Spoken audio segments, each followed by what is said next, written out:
प्यारे बच्चों, सुप्रभात। आज हम हिंदी में गद्य खंड पढ़ेंगे और गद्य खंड में सबसे पहले जय कृष्णमूर्ति जी की ये एक उक्ति है, इस पर हम लोग ध्यान केंद्रित करेंगे। उचित प्रकार की शिक्षा का अर्थ है प्रज्ञा को जागृत करना तथा समन्वित जीवन का पोषण करना, और केवल ऐसे ही शिक्षा एक नवीन संस्कृति तथा शांतिमय विश्व की स्थापना कर सकेगी। ये शिक्षा के बारे में इनका एक दृष्टिकोण है। आज हम लोग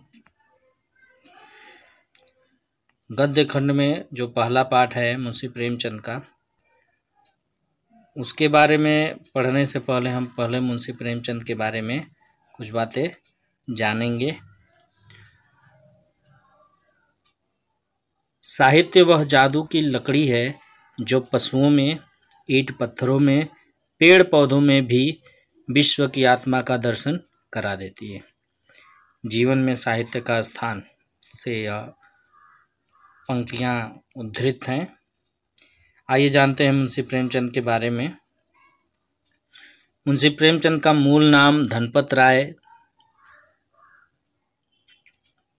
है और उनका जन्म सन 1880 को लमही गांव, जो उत्तर प्रदेश में है, वहाँ हुआ था।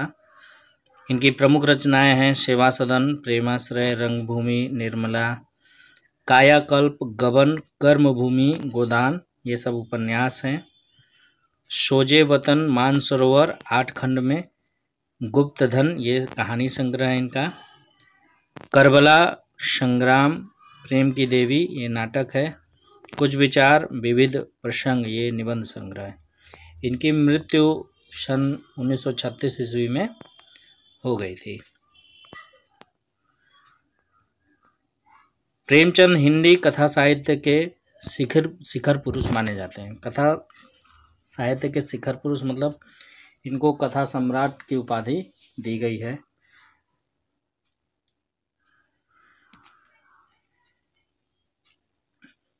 कथा साहित्य के इस शिखर पुरुष का बचपन अभावों में बीता। स्कूली शिक्षा पूरी करने के बाद पारिवारिक समस्याओं के कारण जैसे तैसे बीए तक की पढ़ाई की। अंग्रेजी में एमए करना चाहते थे, लेकिन जीवन यापन के लिए नौकरी करनी पड़ी। सरकारी नौकरी मिली थी, लेकिन महात्मा गांधी के असहयोग आंदोलन में सक्रिय होने के कारण त्यागपत्र देना पड़ा। राष्ट्रीय आंदोलन से जुड़ने के बावजूद लेखन कार्य सुचारू रूप से चलता रहा। पत्नी शिवरानी देवी के साथ अंग्रेजों के खिलाफ आंदोलनों में हिस्सा लेते रहे। उनके जीवन की राजनीतिक संघर्ष उनकी रचनाओं में सामाजिक संघर्ष बनकर सामने आया, जिसमें जीवन का यथार्थ और आदर्श दोनों था। यानी इनकी रचनाओं में यथार्थवादी दृष्टिकोण और आदर्शवादी दृष्टिकोण दोनों मिलता है। हिंदी साहित्य के इतिहास में कहानी और उपन्यास की विधा के विकास का काल विभाजन प्रेमचंद को ही केंद्र में रखकर किया जाता रहा है। प्रेमचंद पूर्व युग और प्रेमचंद युग और प्रेमचंदोत्तर युग, यह प्रेमचंद के निर्विवाद महत्व का एक स्पष्ट प्रमाण है। वस्तुतः प्रेमचंद ही पहले रचनाकार हैं जिन्होंने कहानी और उपन्यास की विधा को कल्पना और रोमानियत के धुंधलके से निकालकर यथार्थ की ठोस जमीन पर प्रतिष्ठित किया। यथार्थ की जमीन से जुड़कर कहानी किस्सा गोई तक सीमित न रहकर पढ़ने पढ़ाने की परंपरा से भी जुड़ी। इसमें उनकी हिंदुस्तानी, हिंदी उर्दू मिश्रित भाषा का विशेष योगदान रहा। उनके यहाँ हिंदुस्तानी भाषा अपने पूरे ठाट बाट और जातीय स्वरूप के साथ आई है।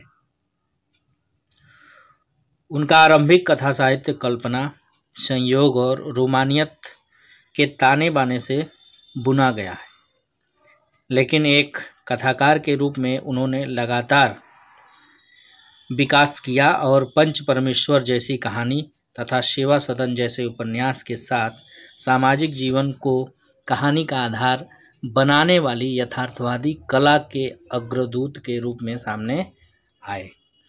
यथार्थवाद के भीतर भी आदर्शोन्मुख यथार्थवाद से आलोचनात्मक यथार्थवाद तक की विकास यात्रा प्रेमचंद ने की। आदर्शोन्मुख यथार्थवाद स्वयं उन्हीं की गढ़ी हुई संज्ञा है। यह कहानी और उपन्यास के क्षेत्र में किए गए उनके ऐसे रचनात्मक प्रयासों पर लागू होती है जो कटु यथार्थ का चित्रण करते हुए भी समस्याओं और अंतर्विरोधों को अंततः एक आदर्शवादी और मनोवांछित समाधान तक पहुंचा देती है। अब यथार्थवाद क्या है, आदर्शवाद क्या है? यथार्थ का मतलब जो वास्तविक हो। जैसे अगर हम एक सरल उदाहरण से समझना चाहें तो जो हमारे दो महाकाव्य बड़े प्रसिद्ध है प्राचीन काल के, एक रामायण और एक महाभारत। तो महाभारत जो है वो यथार्थ है।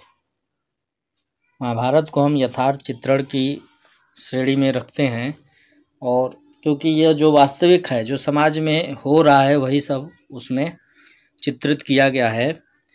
और रामायण जो है वो यथार्थ के साथ साथ आदर्श की अधिक उसमें महत्ता है, आदर्शोन्मुख है। मतलब श्री राम को हम एक आदर्श मानते हैं। रामायण में जो भी घटनाएं हैं या जो भी चित्रण की गए हैं उससे समाज को अनुकरण करने की प्रेरणा मिलती है कि हमें श्री राम के पद चिन्हों पर चलना चाहिए। तो आदर्श का मतलब ये होता है कि हम किसी का अनुकरण करें जो स्वीकार योग्य हो। सेवा सदन, प्रेमाश्रय आदि उपन्यास और पंच परमेश्वर, बड़े घर की बेटी, नमक का दरोगा आदि कहानियां ऐसी ही हैं। बाद की उनकी रचनाओं में यह आदर्शवादी प्रवृत्ति कम होती गई और धीरे धीरे वह एक ऐसी स्थिति में पहुंचते हैं जहां कठोर वास्तविकता को प्रस्तुत करने में वे किसी तरह का समझौता नहीं करते। गोदान उपन्यास और पूस की रात, कफन आदि कहानियां इसके सुंदर उदाहरण हैं। यहाँ दी गई कहानी नमक का दरोगा, प्रथम प्रकाशन सन 1914 ईस्वी में हुआ था। इसका प्रेमचंद की बहुचर्चित कहानी है जिसे आदर्शोन्मुख यथार्थवाद के एक मुकम्मल उदाहरण के रूप में देखा जा सकता है। कहानी में ही आए हुए एक मुहावरे को लें तो यह धन के ऊपर धर्म की जीत की कहानी है। धन और धर्म को हम क्रमशः सद्वृत्ति और असद्वृत्ति, बुराई और अच्छाई, असत्य और सत्य इत्यादि भी कह सकते हैं। कहानी में इसका प्रतिनिधित्व क्रमशः पंडित अलोपीदीन और मुंशी वंशीधर नामक पात्रों ने किया है। ईमानदार कर्मयोगी मुंशी वंशीधर को खरीदने में असफल रहने के बाद पंडित अलोपीदीन अपने धन की महिमा का उपयोग कर उन्हें नौकरी से मुअत्तल यानी हटवा करा देते हैं, लेकिन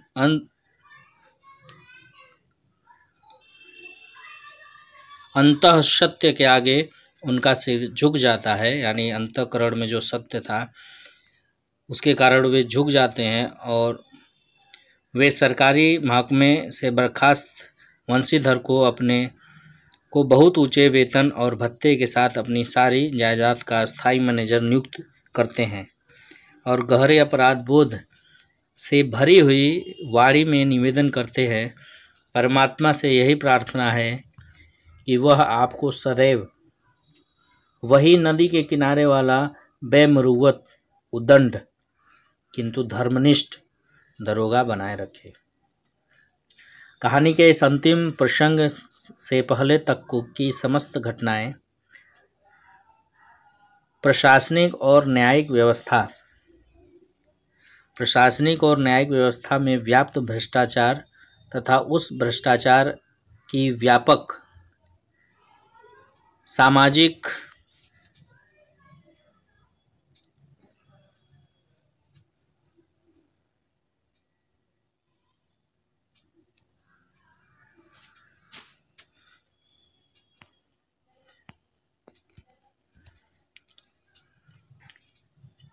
उस भ्रष्टाचार की व्यापक सामाजिक स्वीकार्यता को अंततः साहसिक तरीके से हमारे सामने उजागर करती है।